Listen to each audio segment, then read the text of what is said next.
गर बाजी इश्क की बाजी है तो जो भी लगा दो डर कैसा। गर बाजी इश्क की बाजी है तो जो भी लगा दो डर कैसा।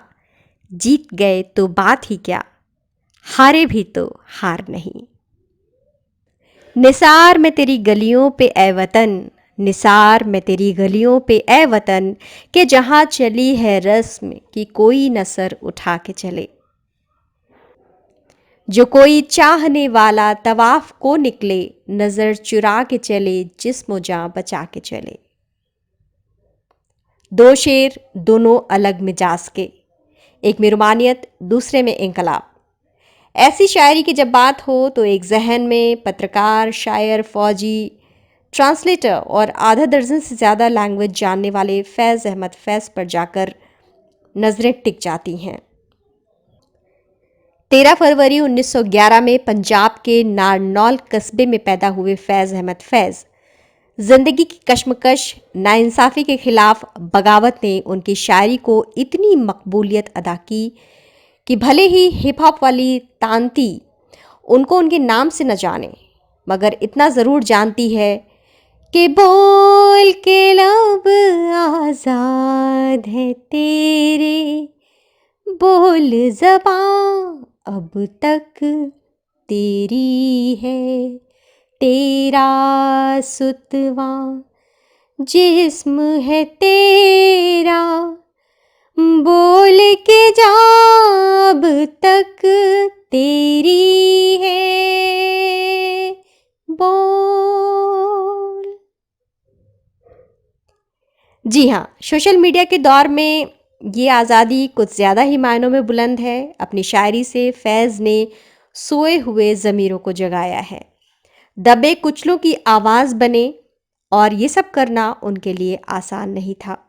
फैज़ साहब का शुमार एशिया के महानतम कवियों में किया जाता है।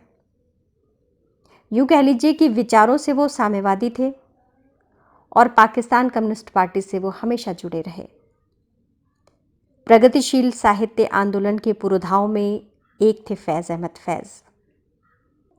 फैज़ साहब सूफ़ी परंपरा से भी प्रभावित थे और उसकी झलक हमें मिलती है उनकी गज़लों में, उनकी नज़मों में। थोड़े समय तक उन्होंने टीचिंग की और उसके बाद वो सेना में भर्ती हो गए।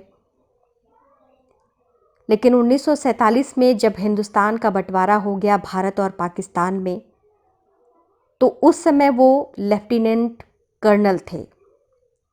1947 में उन्होंने ये तय किया कि वो कर्नल के पद से इस्तीफ़ा देंगे और उन्होंने इस्तीफ़ा दिया। इस्तीफ़ा देने के बाद वो पाकिस्तान चले गए। लेकिन फैज़ साहब हमेशा से अन्याय और उत्पीड़न के खिलाफ लिखते रहे। फैज़ साहब की शायरी हमेशा उत्पीड़न, अन्याय, जो गलत हो रहा है, उसके खिलाफ मुखरित होती रही। और इन सब के बीच उन्हें अपनी इस खूबी के कारण कह लीजिए, अपनी इस एक प्रतिभा के कारण कह लीजिए, या जो उनके मन में सारे विचार चलते थे कि उनको गलत चीज़ें नहीं पसंद थीं, समाज में जो दुश्वारियाँ फैली हुई थी, उनको वो देख करके बहुत आहत हो जाते थे और इसीलिए उनकी कलम कोई ना कोई नज़्म, लेख, आलेख कह लीजिए, गज़ल कह लीजिए, वो लिख देती थी और इसी का खामियाजा उन्हें भुगतना पड़ा कि वो जेल चले गए। कई सालों तक फैज़ साहब ने निर्वासित जीवन बिताया है, अपने परिवार से दूर रहे। फैज़ अहमद फैज़ की शायरी का अनुवाद कई सारी भाषाओं में भी हुआ है, हिंदी में, रूसी में, अंग्रेज़ी में, बहुत सारी भाषाएं हैं। तो यकीनन आप ये मान लीजिए कि फैज़ साहब ने जो कुछ भी लिखा है वो उस समय के लिए तो था ही, लेकिन आज के समय में जब भी सत्ता के द्वारा कुछ गलत होता है या फिर कोई पीड़ित होता है, उत्पीड़ित होता है, कहीं शोषण होता है, तो उनकी नज़में, उनकी गज़लें, उनका लिखा हुआ जो लेख है वो प्रासंगिक ज़रूर होता है। और इसी कड़ी में आज मैं फैज़ साहब की एक नज़्म है, मुझसे पहली सी मोहब्बत मेरे महबूब ना मांग, उसे सुनाऊंगी। इस नज़्म को लेकर के बहुत सारी बातें हुई। कि ये नज़्म जो है वो प्रेम से विमुखता को दर्शाती है, लेकिन वास्तव में ऐसा नहीं है। ये नज़्म प्रेम से हटने की बात नहीं कर रही है। इस नज़्म में फैज़ साहब ने बताया है, जो अपनी प्रेमिका को वो बता रहे हैं, वो ये बता रहे हैं कि सब कुछ अच्छा है, प्रेम बहुत अच्छी चीज़ है, लेकिन प्रेम से भी ज़्यादा जिस पर विचार करना चाहिए वो तत्कालीन परिस्थितियां हैं, और उसके लिए एक तरीके से वो ब्रेक के लिए कह रहे हैं कि अभी ज़्यादा ज़रूरी ये है, मैं इसे देखूं। तो इस नज़्म को सुनिए।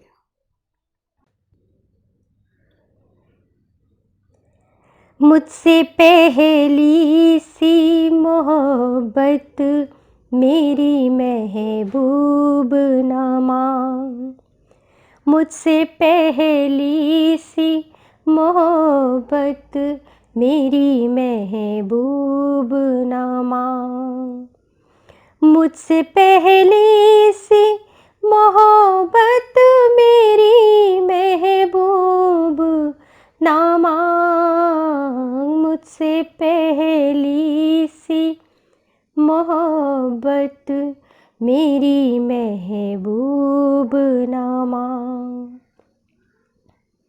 मैंने समझा था कि तू है तो दरख्शां है हयात, तेरा गम है तो गमे दहर का झगड़ा क्या है, तेरी सूरत से है आलम में बहारों को सबात, तेरी आँखों के सिवा दुनिया में रखा क्या है, तेरी आँखों के सिवा दुनिया में रखा क्या है। तू जो मिल जाए तो तकदीर निगो हो जाए, यूं न था मैंने फ़क़त चाहा था यूं हो जाए। और भी दुख है ज़माने में मोहब्बत के सिवा, राहतें और भी हैं वस्ल की राहत के सिवा, अनगिनत सदियों के तारीख वही माना तिलिस्म, रेशमो अतलसो कम ख्वाब में बुनवाए हुए, जा बजा बिकते हुए कूचाओ बाजार में जिस्म, खाक में लिथड़े हुए खून में नहलाए हुए, जिस्म निकले हुए अमराज के तन्नूरों से, पीप बहती हुई गलते हुए नासूरों से, लौट जाती है उधर को भी नजर क्या कीजिए, अब भी दिलकश है तेरा हुस्न मगर क्या कीजिए, और भी दुख है ज़माने में मोहब्बत के सिवा, राहतें और भी हैं वस्ल की राहत के सिवा, मुझसे पहली सी मोहब्बत मेरी महबूब ना मान, मुझसे पहली सी मोहब्बत मेरी महबूब ना मान। बहुत बहुत शुक्रिया दोस्तों।